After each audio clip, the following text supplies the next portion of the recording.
for many of our listeners or viewers, because this will be on YouTube, some of them, this might be their first year. They might be starting just out in homeschooling. And for many, they may have had, like myself, my husband and I are both products of public education.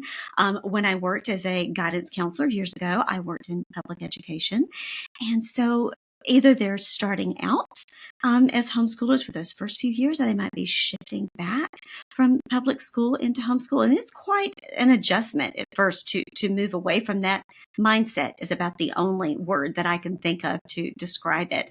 You also have a background in public education, and you shifted your older two children into homeschooling, shifting from that. So what advice do you have for anyone coming from, and nothing against public education, to each his own, and each family has to decide what works best for them. But homeschool is vastly different, and we don't necessarily have to work within those parameters. What advice do you have from your own experience, professional and personal, to new homeschoolers as they're trying to make that adjustment and make that shift from public school to homeschool? It is a big shift. It really is. And again, I have hindsight. I would have. I guess I wouldn't change anything because it's our story. As far as everything, I learned and grew, and that's what we're to do. But I started out so regimented and still in that mindset of, 9 to 9:50 was math, and then 10 o'clock to 10:50 was science. I mean, we were literally. I mean, I was setting timers. I mean, it's pretty bad. So Okay. yes, I was setting timers. My oldest daughter laughs, and she was the guinea pig, and she'll still say, "Mom, that first year was pretty bad," and I'll say, "Yeah, it was pretty bad." But I had I this, love it. I had this regimented, we were doing one subject at a time, and we were finishing. And if you weren't finished, well, you'll just have to finish your work later. And we did that. And I also really taught to the textbook. And I felt like I needed to finish the textbook. It was just so many of those kind of things were important to me. Being in public school, I taught public school, middle school, and high school English. And in public school, having 30 children in a classroom, you're pretty much teaching to the middle of the group.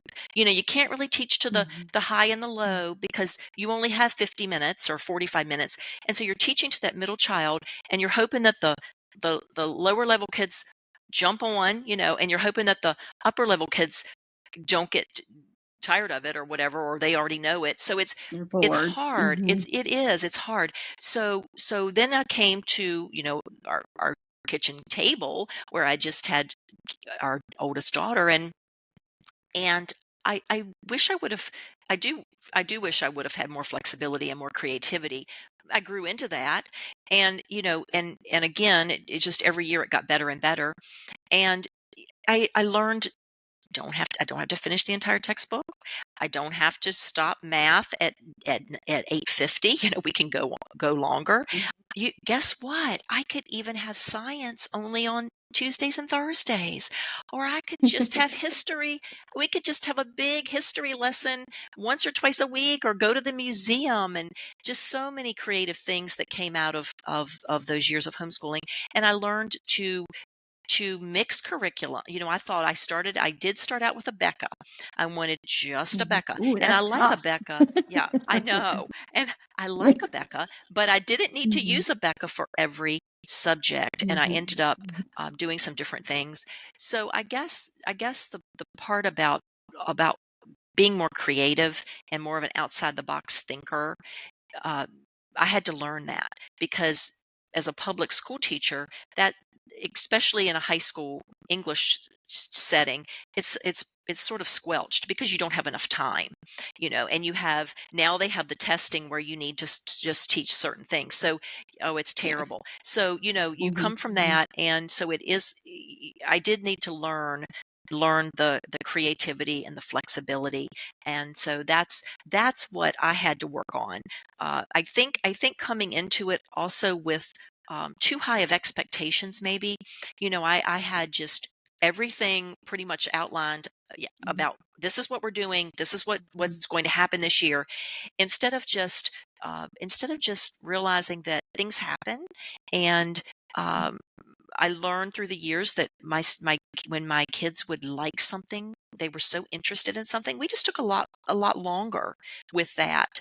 And then when Mary Ruth, our youngest, came along, we just had a lot of fun. I can remember her in That's kindergarten. awesome. Yeah, we just pretty much Hmm. played. We made up little songs for days of the week and months of the Hmm. year, and we played, and then added a little bit more first grade and a little bit more second grade. And I think I realized that we didn't have to sit for 8 hours a day for school. Yeah, yeah. Hmm. You and people would ask me, as the kids got older, how many hours a day do you do school? And I would say it varies, but there are It days when is. we might do Hmm. 4. We might do 4 or Hmm. 5. We might do 3. And I'd always get that look like, well, then they're not learning anything. But that they learn so much because Hmm. there's uninterrupted time. You're not stopping them Yes. for disruptions in a classroom. I mean, it's one-on-one. They can get a lot done. They can get a lot done in a morning. Oh, absolutely. What I heard there was growth. You had so Mhm. much growth, and you had a few growing pains to go with it, but it goes with it. It It does. goes with it, and it just kind of be okay in the midst of it, of the growth. And sometimes that is so hard for us, especially when you have I have a very similar personality. No. So, and I mean, they scare you to death when you work in public education. Boy, do they. And I was only a guidance counselor, so I couldn't imagine actually teaching.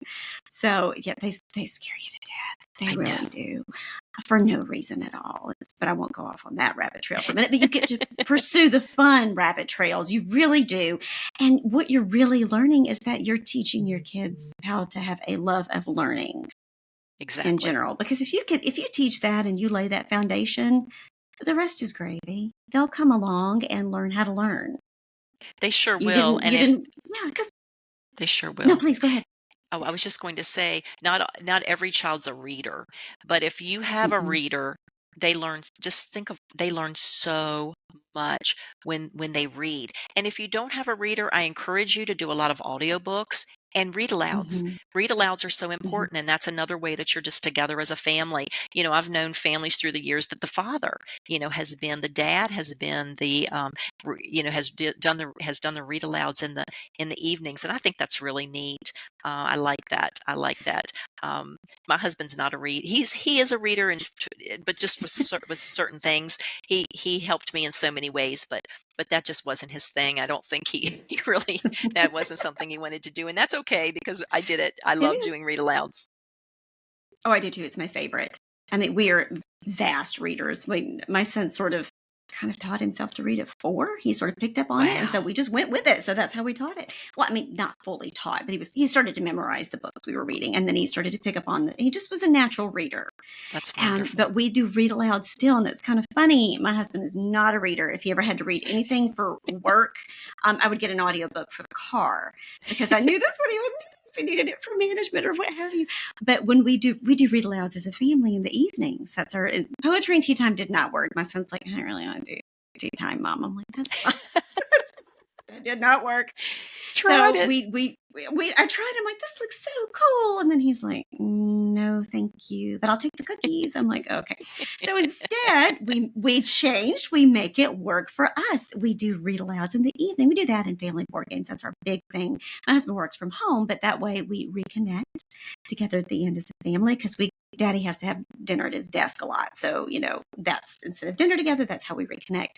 But it's kind of funny. We were reading recently through our read alouds for this year, and I was reading the children's version of the illustrated classic, Great Expectations. My husband says to me, Wow. I never read that in high school. And of course, I look to him like he has 3 heads. I'm like, what do you mean you never read this in high school? You were deprived. So I'll read anything. And Oh, so, that's he great. sits there. He heard me reading one night and he had to work a little late and ran upstairs. And he's like, oh, okay, you're not reading it. And I'm like, what? He's like, well, I didn't want to miss it.